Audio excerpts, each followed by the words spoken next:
오늘도 이 자리에 함께 하신 저와 여러분에게 하나님의 크신 은혜가 함께 하시기를 주님의 이름으로 축복드립니다. 오늘은 남유다 말기에 등장한 신앙개혁자이자 기도의 사람이라고 불리는 히스기야에 대해서 우리가 생각해 보고자 합니다. 우리가 잘 아시는 것처럼 히스기야는 25세에 남유다의 왕이 되어서 29년을 통치하게 됩니다. 성경은 그에 대해서 그의 조상 다윗의 모든 행위와 같이 여호와 보시기에 정직히 행했다라고 평가하고 있습니다. 그의 통치 초기에는 앞서 살펴본 요아스처럼 종교개혁을 실시하게 됩니다. 그런데 히스기야는 요아스와는 좀 달리 산당을 제거하게 됩니다. 그러니까 지금까지 많은 종교개혁들을 행했지만 산당은 제거하지를 못했습니다. 왜냐하면 정치적인 이익이 있었기 때문에 그러니까 산당을 제거하지 못했다라는 것입니다. 근데 어쨌든 산당을 제거하고 주상, 그러니까 돌 기둥을 파괴했고 아세라 목상을 제거했습니다. 심지어 모세가 만든 놋뱀, 누수단까지 부수어 버렸습니다. 그러니까 이렇게 보면 지금 그때 당시에 남유다에 그러니까 하나님을 의지하고 하나님의 선민이라고 이야기하는 그 남유다에 수많은 우상들이 있었다라는 것을 우리가 볼 수가 있다라는 거예요. 여러분, 우리도 한번 우리 자신을 돌아봐야 된다는 거죠. 우리가 하나님을 믿고 하나님을 의지하고 살아간다고 하지만 나도 모르게 내가 다른 것을 의지하고 다른 것을 섬기고 살아갈 수 있다라는 거예요. 그래서 우리가 정말로 우리 자신을 한번 계속해서 살피면서 내가 진짜 하나님만 의지하고 살아가는지 돌아와야 된다라는 것이죠. 이러한 히스기야의 그 개혁에 대해서 그가 이스라엘의 하나님 여호와를 의지하였고 연합하였고 순종했다라고 평가하고 있습니다. 그것이 18장 5절부터 나오는 내용입니다. 그러니까 그에 대해서 그가 하나님을 의지하였고 하나님과 연합하였고 하나님과 순종했다라는 것입니다. 여러분, 이걸 보면 이게 믿음의 3대 요소라고 말할 수가 있습니다. 하나님을 의지하는 것, 하나님과 연합하는 것, 그리고 하나님께 순종하는 것. 이것이 우리가 하나님을 믿는 사람들의 신앙의 요소라고 말할 수가 있습니다. 특별히 이 연합한다라는 이 말은 뭐냐면 원어적으로 보면 달라붙어 있다라는 거예요. 그러니까 뼈에 살이 이렇게 붙어 있는 것처럼 완벽하게 완전히 붙어 있는 상태, 이것을 연합이라는 단어를 사용하고 있다는 거죠. 그러니까 히스기야는 하나님 앞에 연합되어 있었다라는 거예요. 딱 달라붙어 있다는 거죠. 그러니까 인격적으로 밀착된 가운데 있었고, 그리고 하나님 앞에 헌신하는 사람이었다라고 평가하고 있습니다. 근데 특별히 또 연합이라는 단어는 바울 신학의 핵심이에요. 뭐냐면 바울이 구원을 이야기할 때 단순히 믿고 천국에 가는 것으로 이야기하는 것이 아니라 하나님과 연합되는 것, 주님과 연합되는 것을 구원이라고 이야기를 하고 있다는 거예요. 그러니까 그가 내 안에, 내가 그 안에 있는 것, 그것이 구원이라는 거예요. 여러분, 우리의 구원은 단순히 그냥 예수님 믿고 천국 간다, 이게 구원이 아니라 우리가 그리스도와 연합해서 살아가는 것, 그것이 구원이라는 것. 그러니까 우리가 구원받았다라고 이야기할 때 새로운 피조물이 되었다는 것은 이제 무엇을 의미하냐면 존재론적인 어떤 변화를 이야기하기도 하지만 뭐냐면 우리의 삶의 방식이 달라지는 거예요. 그러니까 정말 그리스도와 하나 되어서 그리스도의 길을 걸어가는 것, 그것이 바로 구원이라고 이야기를 하고 있다는 거예요. 그러면서 전후 유다 여러 왕들 중에서 그런 사람이 없었다라고 평가하고 있습니다. 그리고 그 결과 하나님께서는 이러한 히스기야와 함께 하심으로 인해서 형통하게 하셨고, 그리고 아수르의 속박에서 벗어나게 했을 뿐 아니라 블레셋까지 정복하게 하셨다라는 거예요. 그러니까 하나님을 의지하고 하나님과 연합하고 하나님께 순종하는 삶을 살아갔을 때 하나님께서 그에게 힘을 주셔서 형통한 삶을 살아가고 복된 삶을 살아갈 수 있다라는 거예요. 근데 우리가 복받는 그 길은 뭡니까? 하나님을 의지하고 하나님과 연합되고 하나님 앞에 순종하는 삶을 살아가는 것, 그것이라는 거예요. 그런 삶을 살아가는 여러분 되시기를 바랍니다. 그런데 이제 문제가 생겼어요. 앞서 북이스라엘이 살만 에셀의 공격에 의해서 멸망하게 되는데, 그 살만 에셀을 이어서 그의 아들 사네립이 왕이 되는데, 이제 북이스라엘이 멸망하고 10년 뒤에 이제 유다를 침공하게 됩니다. 그래서 기록에 의하면 유다의 성 46개가 함락당하게 되는 거예요. 그러니까 거침없이 이렇게 쳐들어왔다는 거예요.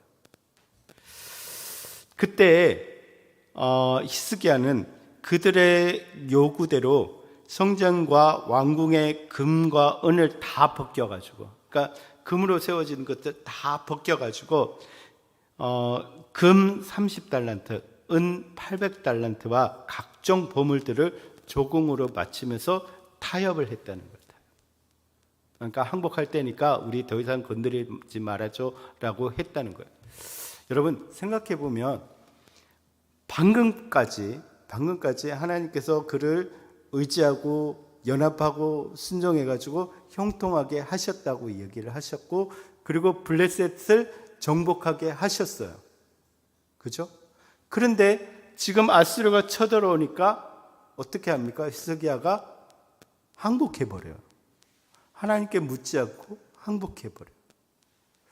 여러분 여기서 우리가 한번 생각해 볼 수 있는 게 뭐냐면, 우리도 어떻게 보면 신앙생활 하면서 어느 정도까지는 신앙으로 버텨요. 그런데 너무 강한 그 문제가 생기거나 너무 강한 그 상대가 생기면 어떤 생각을 하냐면, 이것까지 하나님이 하실까라는 생각을 하게 돼요. 이것까지도 하나님이 해결하실까라는 생각을 하게 되는 거죠. 그래서 포기하게 되는 거예요. 하나님이 하지 못하실 거야, 이것까지는 힘드실 거야 라고 생각하게 돼요. 어쩌면 히스기야는 블레셋까지는 하나님의 형통에서 하나님께서 함께 하심으로 이겨낼 수 있다라고 생각했겠지만, 이제 아수르가 쳐들어오니까, 그 당대 최고의 강자였던 아수르가 쳐들어와서 막 성들을 점령해 가니까 하나님을 의지하기보다 그에게 항복해버렸다는 거예요. 여러분 여기까지 도우시는 에베네셀의 하나님을 믿으시기 바랍니다. 그게 중요하잖아요. 하나님은 이것까지도 하신다라는 거예요.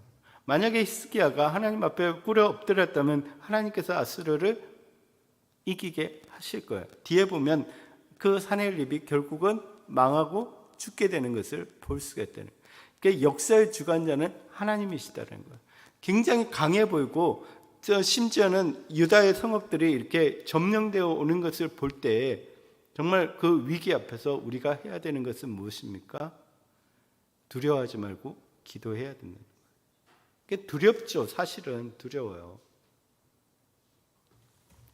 그래도 우리가 그 정말 믿음을 가지고 기도해야 된다라는 것입니다. 그런데 그렇게 다 줬어요. 그래서 항복을 하려고 했어요. 근데 사네립은 자신의 신하인 랍사게를 보내가지고 히스기야의 그 신하들과 백성들을 상대로 히스기야 왕을 조롱하게 됩니다. 그러니까 이것은 단순히 정치적인 협박이라기보다는 전쟁 없이 항복시키고 유대인들의 그 신앙을 무너뜨리기 위한 영적인 공격이라고 말할 수가 있다라는 거죠. 마치 요즘 트럼프가 이란을 공격하는 것처럼 너 까불면 죽어 이런 거죠. 뭐 이런 식의 협박을 하고 조롱을 했다라는 거예요. 근데 그 조롱의 내용을 보면 뭐냐면, 네가 무엇을 의뢰하느냐라는 거예요. 네가 무엇을 의뢰하느냐. 너 지금 믿고 있는 게 뭐냐는 거예요. 너 지금 믿고 있는 게. 그러니까 히스기야가 의지하는 게 뭐냐는 거예요. 그러니까 너 믿음은 근거 없는 착각이라는 거예요. 너가 지금 그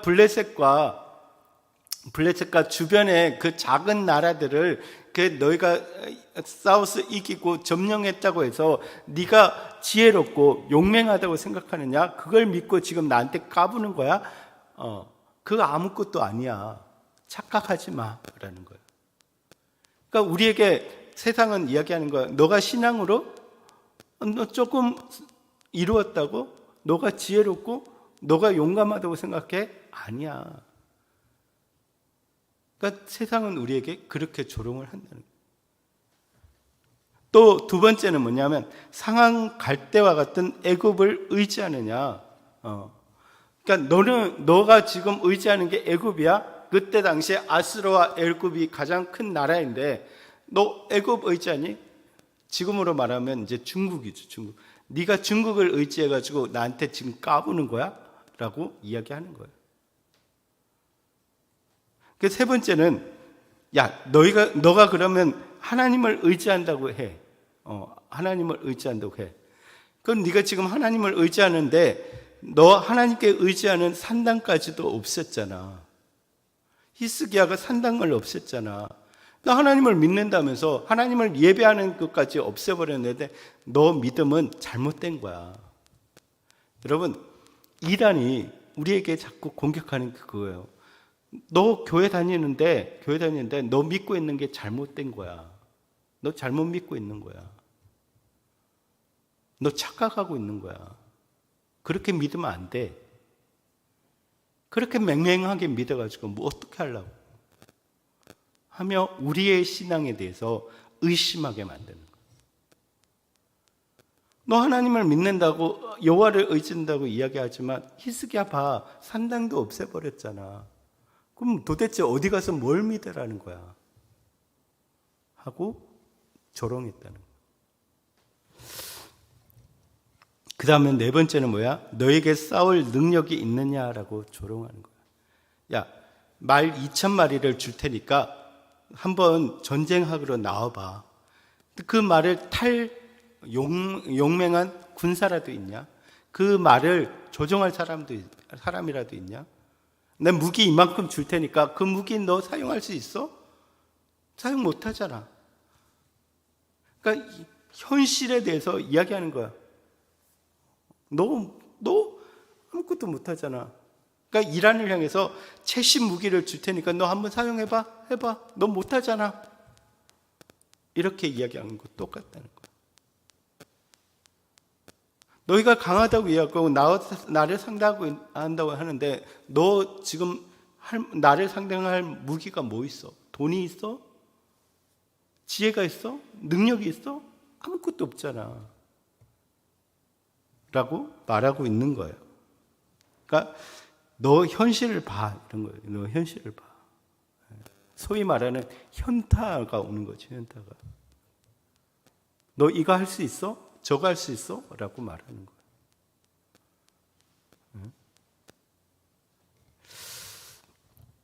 그러면서 그들은 하나님께서 우리를 이 땅에 보내신 거라고 조롱하는 거예요. 오히려. 야, 하나님이 그렇게 세상의 주관자라고 이야기하면 지금 우리가 여기 와 있는 것도 하나님이 우리를 보낸 거 아니냐. 이렇게 조롱을 하는 거예요. 그러니까 너희가 우리한테 항복하는 것도 하나님의 뜻이야. 라고 말하는 거예요. 그러니까 그런 히스기야를 믿지 말고 항복하면 살고 버티면 죽는다 이런 거죠. 이틀의 여유를 줄 테니까 항복하지 않으면 그 원시 시대로 만들어 버리겠어. 석기 시대로 만들어 보겠어. 그거하고 똑같은 거예요. 똑같이 하는 거예요. 여러분, 세상은 우리에 대해서 그렇게 이야기합니다. 야, 너 지금 아직도 교회 다녀? 아직도 하나님을 믿는다고 하고 아직도 기도하고 있어? 지금 그럴 때 아니잖아. 지금 세상이 얼마나 힘든 줄 알아? 지금 일해야 되는 때잖아. 뭐라도 해야 되는 때잖아. 지금 그 시간에 교회가 있냐? 그럼 밥이 나와, 죽이 나와, 돈이 나와. 세상은 우리에 대해서 그렇게 이야기를 한다는 거예요. 여러분, 이러한 세상의 조롱과 세상의 협박, 위협에 대해서 여러분 어떻게 반응을 하십니까? 이때 히스기야나 백성들은 모두 한마디도 대답하지 않는 것을 보게 됩니다. 그러니까 히스기야는 그들에게 감정적으로 대응하지 말라고 명령을 내렸습니다. 여러분, 그러니까 세상의 그 조롱과 위협에 대해서 여러분 감정적으로 대응하지 마시기 바랍니다. 그러면 넘어져요. 근데 아무렇게도 대응하지 말고, 그것에 대해서 대응하지 말고 우리는 어디로? 하나님께로 나아가야 돼요. 말이 아니라 하나님께 그것을 맡기고 하나님께 나아갈 수 있는 믿음이 되어야 된다는 것입니다.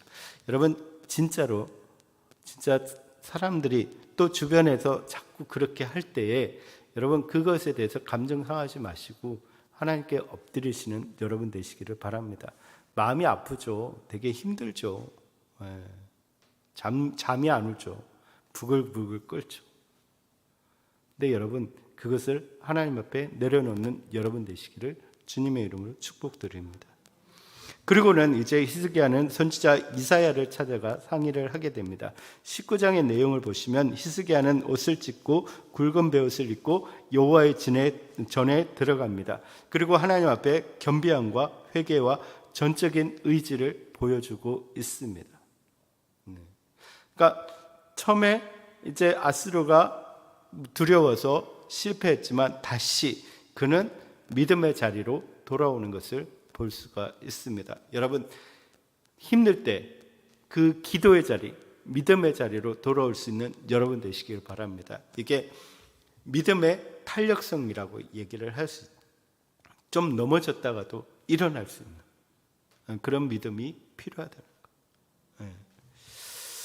그래서 그는 사람을 보내어가지고 선지자 이사야에게 도움을 요청하게 됩니다. 그는 왕이지만 하나님의 말씀에 인도함을 받으려고 했다라는 것입니다. 이때 이사야 선지자는 하나님의 말씀을 빌려서 두려워하지 말라고 말하고 하나님께서 사내립을 돌아가게 할 것이라고 말해줍니다. 근데 사내립은 또다시 자신의 사람을 통해서 히스기야에게 편지를 보냅니다. 그 내용은 뭐냐면 열방의 신들도 다 망했다라는 거예요. 그러니까 그전에도 말씀드렸지만 이때 당시에 전쟁은 뭐예요?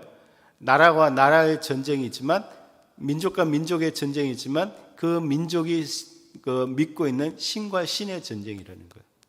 그러니까 그 땅에 있는 모든 신들이 지금 아스르가 섬기는 신에게 다 패했다는 거예요. 그렇기 때문에 너희가 믿는 하나님도 패할 수밖에 없다라는 것을 이야기하는 거죠. 사내립의 교만과 조롱이 가득한 그 편지를 받은 히스기야는 그것을 가지고 다시 성전으로 올라갑니다. 그리고 그 편지를 하나님 앞에 펴놓고 기도합니다. 그러니까 그는 다른 모든 것에 우선해서 성전으로 나아가 기도하는 길을 선택했다라는 것입니다. 여러분, 이것이 중요합니다. 여러분이 받은 상처들을 가지고 하나님 앞에 나아가시기 바랍니다. 사람 앞에 나아가서 위로받으려고 하면 사실 위로받을 수가 없어요. 여러분 앞에서는 힘들었지. 그래, 알아. 내 너무 힘든 줄 알아. 그렇게 이야기를 합니다. 거기서 끝내는 사람도 있지만 그렇지 않은 사람도 있다는 거예요. 그 얘기는 또 돌아서 들어오게 됩니다. 결국 또다시 상처받게 됩니다. 여러분, 내가 상처받은 부분들은 하나님 앞에 나아가서 기도하시기 바랍니다. 하나님께서 우리에게 위로하시고 하나님께서 그 길을 만들어 주신다는 거예요. 그래서 히스기야는 먼저 창조주 하나님의 주권을 인정하는 기도를 드립니다. 여러분, 이것이 중요합니다. 기도의 근거, 기도의 대상이 누구인지 분명히 고백하는 것이 중요합니다. 여러분, 누구에게 기도합니까? 창조주 하나님, 우리의 주권자 되신 하나님께 기도해야 된다는 것입니다. 그 후에 사내립의 모욕적인 망언과 그가 행한 악행을 고발하게 됩니다. 그러면서 그는 피 묻은 손에서 이 나라를 구해달라고 요청을 하게 됩니다. 구체적으로 간구하게 됩니다. 성전에서 간절히 기도했던 히스기야에게 하나님의 응답이 이사야 선지자를 통해서 전해지게 됩니다. 19장 20절을 보면 아모스의 아들 이사야가 히스기야에게 보내 이르되 이스라엘 하나님 여호와의 말씀이 내가 아스로 왕 사넬립 때문에 내게 기도하는 것을 내가 들었노라 하셨나이다. 너무나 이 응답만큼 너무나 멋있는 응답이 없지 않습니까? 그죠? 내가 너의 기도를 들었다. 여러분, 우리의 기도를 들으시는 하나님을 믿으시기 바랍니다. 하나님이 우리에게 말씀하십니다. 너가 간구하는 기도를 내가 듣고 있다. 너무 좋지 않습니까? 너무 은혜가 되지 않습니까? 네. 우리의 신음하는 소리도 들으신다라고 말씀하고 있습니다. 너무 멋있지 않습니까? 이렇게 우리가 아파가지고 정말 말도 나오지 않고 하나님 어떻게 해야 됩니까? 하는 그 기도에도 하나님이 들으신다. 네. 그래서 21절 이하에는 그 기도의 응답을 기록하고 있는데 그 내용은 사내립의 신속 모독에 대한 심판의 내용입니다. 하나님께서는 예루살렘을 정복하려는 아스르가 오히려 조롱을 당할 것이고 이스라엘 조롱하는 것은 사실 여호와를 조롱하는 것이기 때문에 오히려 아스르가 비방을 당할 것이라고 경고하고 있습니다.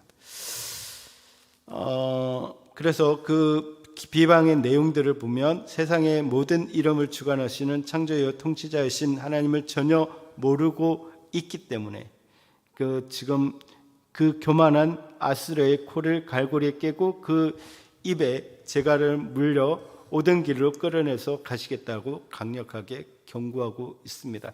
여러분, 여기서가 중요합니다. 여러분, 하나님을 모르는 것도 죄라는 거예요. 그러니까 하나님을 모르는 것은 죄입니다.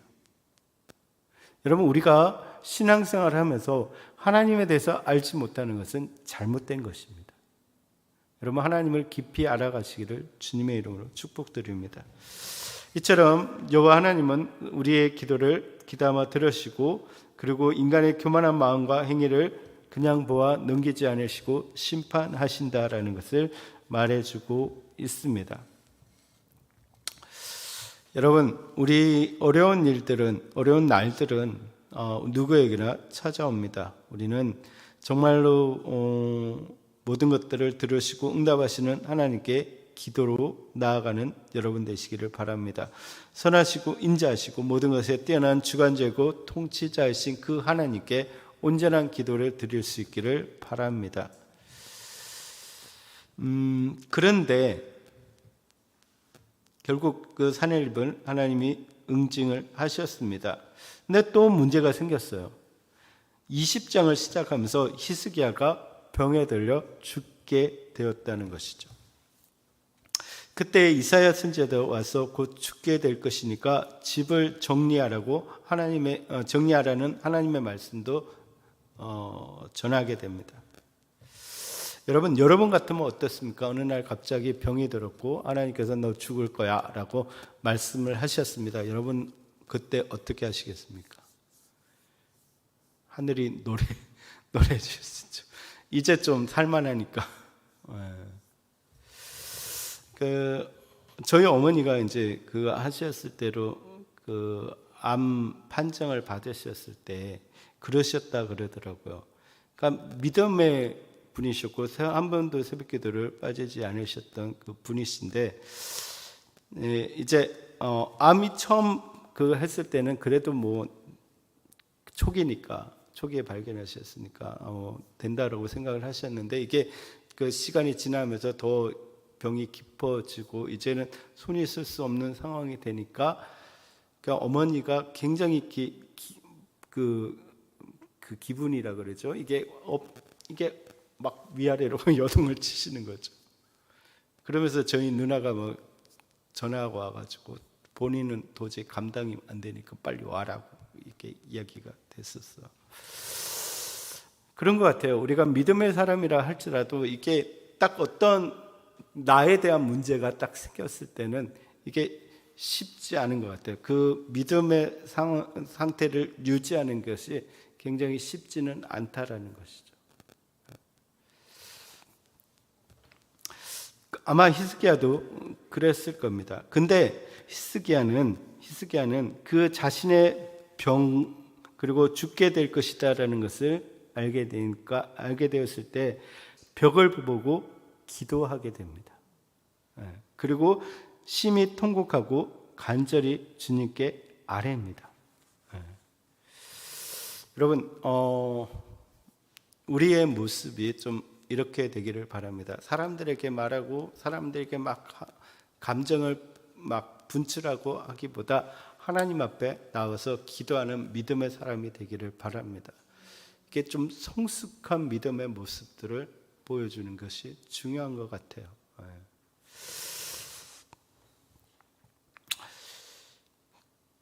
그래서 이제 그가 간절하게 기도할 때에 이사야가 궁전뜰을 벗어나기도 전에 하나님의 응답이 전해지게 됩니다. 그래서 여호와께서는 그의 병을 낫게 하시고 수명을 15년 더할 것이라고 말씀해 주셨습니다. 그리고 이 성을 아수르의 손에서 구원하시겠다라고 약속하셨습니다. 이에 이사야가 무화과 반죽을 가져오라고 해서 그 상처에 바르니까 히스기야의 병이 나았습니다. 그리고 그가 연장될 것에 대한 그 증표를 구했을 때 해가 10도 뒤로 물러가는 이적을 보여주셨습니다. 여러분, 우리가 기억해야 되는 것은 우리는 언제라도 이 땅의 집을 정리해야 되는 한계가 분명한 사람이라는 것을 기억해야 된다는 것입니다. 그런데 하나님의 은혜 가운데 우리가 날마다 그 삶이 연장되는 것은 하나님께서 우리에게 주신 사명이 있다라는 것입니다. 그래서 우리가 어떤 시간들이 연장되어졌을 때는 우리는 또 우리에게 주어진 사명들을 기억해야 된다라는 것입니다. 그래서 히스기야는 그 15년의 생명 연장을 받게 되고 그가 해야 되는 사명을 받게 되는 것입니다. 근데 이렇게 하나님께서 그 히스기야를 살려 주셨는데 이제 또 문제가 생기게 됩니다. 또 넘어지는 모습을 볼 수가 있습니다. 이제 히스기야가 병이 들자 바벨론의 왕이었던 무로닥 발라단이 사신을 보내서 편지와 예물을 보내게 됩니다. 근데 아수르와 경쟁했던 신생 국가였던 그 바벨론의 입장에서는 남유다와 친분 관계를 맺어두는 것이 정치적으로 유리하다는 그런 계산 때문에 이제 히스기야가 병들었다는 얘기를 듣고 선물을 보내고 사신단을 보내게 됩니다. 이때 히스기야는 바벨론의 사신들에게 자신의 보물고와 군기고와 창고의 모든 것을 다 보여줍니다. 사실 왜 그랬는지에 대해서는 얘기가 나오지 않습니다. 있을 수가 없는 얘기잖아요. 그러니까 어쨌든 친한 관계라 할지라도 적이라는 거예요. 적대국이 될 수 있잖아요. 근데 지금 나의 모든 것들을 다 보여줬다는 거예요.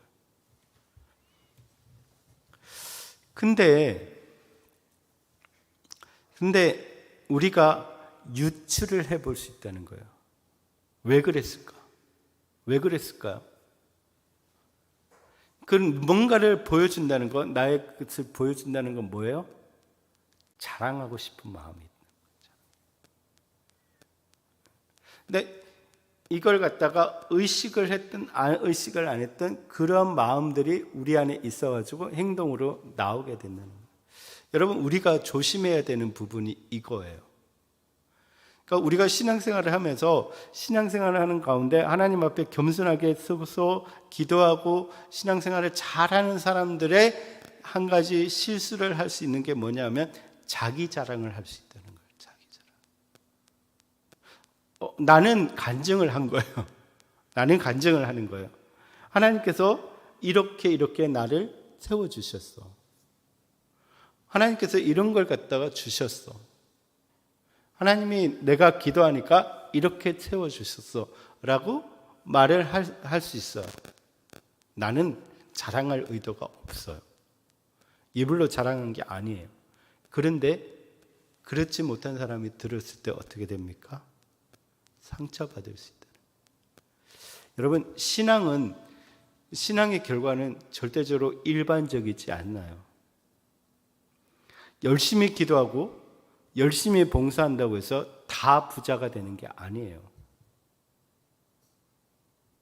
내가 열심히 신앙생활을 한다고 해서 다 자녀들이 잘 되는 게 절대로 아니에요. 하나님은 그 사람에 맞게 은혜를 베풀어 주시는 거예요. 어떤 사람은 물질적인 복을 주실 수 있고, 어떤 사람은 자녀의 복을 주실 수 있고, 어떤 사람은 남편의 복을 주실 수 있고, 어떤 사람은 모든 복을 주실 수 있어요. 하나님께서 그 복을 주시는 데는 뭘 요구를 하실까요? 사명을 요구를 하세요. 그게 맞게 주시는 거예요. 그런데 우리는 자꾸 그것을 일반화하려고 한다는 거예요. 내가 했더니 이렇게 됐어. 너희도 해봐. 나는 했는데 안 돼. 그럼 뭐가 돼요?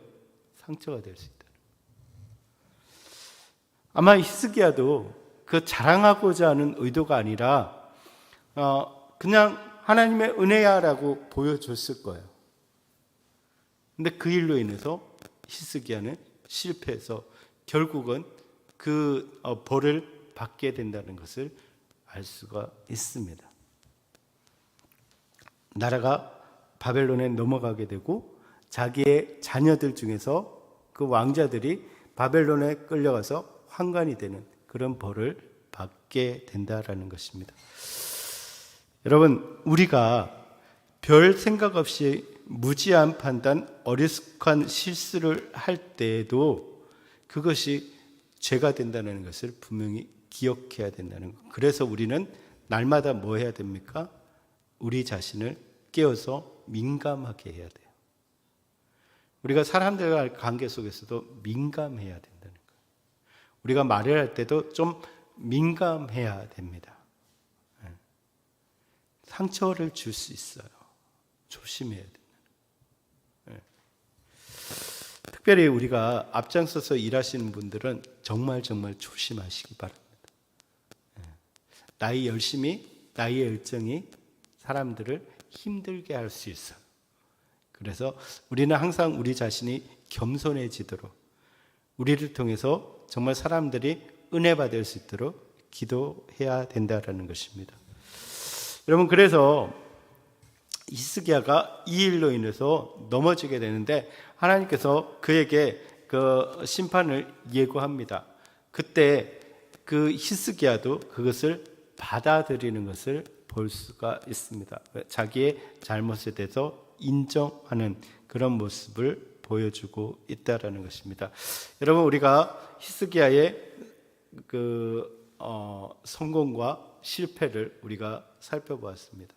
여러분, 우리가 이 말씀을 들으면서 여러분들은 정말 히스기야의 성공만 누리는 여러분 되시기를 주님의 이름으로 축복드립니다. 그래서 실패를 바라보면서 우리도 그렇게 하지 말아야겠다라는 생각을 하시고, 성공을 바라보면서 우리도 그렇게 해야 되겠다라는 생각을 하시기 바랍니다. 앞서 말씀드린 것처럼 히스기야의 신앙의 세 가지 요소가 뭐였다는 거예요? 하나님을 의지했다는 것, 하나님과 연합했다는 것, 하나님 말씀에 순종했다는 것.